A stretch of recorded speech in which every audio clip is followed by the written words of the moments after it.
अरे हाँ भाई, बाबर आ गया खुद के घर में ही मुंह काला करवा कर। पूरे पाकिस्तान की नाक कटवा कर चैंपियन ट्रॉफी के पहले ही मैच में अपने ही घर में मुंह की खाकर इन न्यूजीलैंड वालों ने बिल्कुल आसमान सर पे उठा लिया तुम्हारी घर में ही बैंड बजाकर। अरे डूब गए मर जाओ सुसरी गए फटफटियो, तुम्हारे गेंदबाजों ने 73 रन पर ही इनका तीसरा विकेट झटक के इतनी अच्छी शुरुआत दिलाई थी, लेकिन तुम लोग उसका कोई फायदा नहीं उठा सके। अरे रोहित भाई, किस फायदे की बात कर रहे हो? फायदा तो तब होता जब हमारे गेंदबाज इन न्यूजीलैंड वालों को 250-260 तक रोकते। स्कोर तो उन्होंने 320 का बनवा दिया, तुम कह रहे हो उन्होंने अच्छी शुरुआत दिलाई। फिर भी हमने तो अपनी तरफ से पाकिस्तान को जितवाने की पूरी कोशिश की। ये तो फकर जमान और मोहम्मद रिजवान जैसे गुरु घंटाल नहीं चले तो पाकिस्तान हारा है, वरना इस बाबर ने तो पाकिस्तान की इज्जत बचाने के लिए पूरा एडी चोटी का जोर लगा रखा था। अरे वाह भाई वाह, बाबर मान गए तुम्हारे पूरे एडी चोटी के जोर को। 321 का इतना बड़ा टारगेट था, लेकिन तुमने बनाए सिर्फ 64 रन, वो भी पूरी 90 गेंद खेलकर।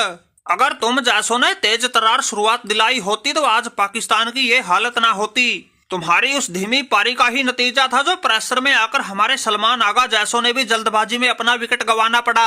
अरे रहने दो भाई रहने दो, एक वो तुम्हारा बस खुशदिल शाही था जो आखिरी सांस तक लड़ा, वरना इस मुकाबले में तुम बाकी सब तो एक ही थाली के चट्टे बट्टे दिख रहे थे। 321 रन का इतना बड़ा टारगेट था, लेकिन जवाब में तुम्हारी पूरी पाकिस्तान सिर्फ 260 रन पर ही सिमट गई। 260 तक भी तुम तब पहुंचे हो जब तुम्हारे गेंदबाजों ने रन बनाए हैं, वरना तुम जैसे लंगूरों के भरोसे तो 150 का आंकड़ा ना पार होना था। अरे जा भाई जा बबरू, खुद के घर में तुमसे कोई मैच जीता ना जा रहा और सपने देख रहे हो चैंपियन ट्रॉफी को उठाने के, टीम इंडिया को हराने के। रोहित भाई सही बताऊं तो इस बात का तो मुझे पहले ही डर था, ये न्यूजीलैंड वाले कई दिनों से हमारे बिल्कुल काबू ही नहीं आ रहे। फिर इस मैच में हमारे गेंदबाजों ने जैसे तैसे करके इनके टॉप 3 बल्लेबाजों को सस्ते में निपटा भी दिया था, लेकिन फिर इनका ये एक तो पिच का गाल टॉम लाथम और एक वो विल यंग जो किसी भी मैच में नहीं चला था, ये खूंटा गाड़ गए। और इन्होंने खूंटा भी ऐसा गाड़ा दोनों ने ही शतक ठोक दिए। और रही सही कसर इनका वो ग्लेन फिलिप्स 3 चौके 4 छक्कों के साथ 39 गेंद पे ही 61 रन बना के पूरी कर गया। इसलिए रोहित भाई पहले ही मैच में पाकिस्तान की नाक कट गई, वरना हम ऐसे आसानी से हारने वाले नहीं थे।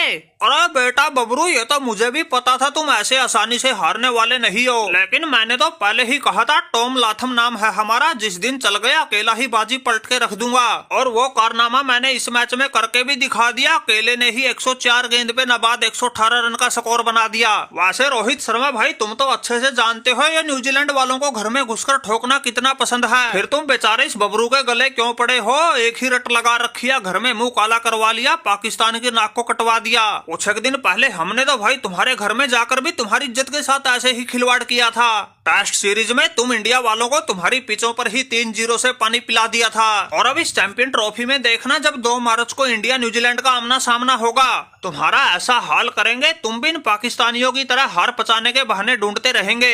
अरे बेटा टॉम लाथम, ये तो समय ही बताएगा कौन पाकिस्तान वालों की तरह हार का मनाएगा मातम।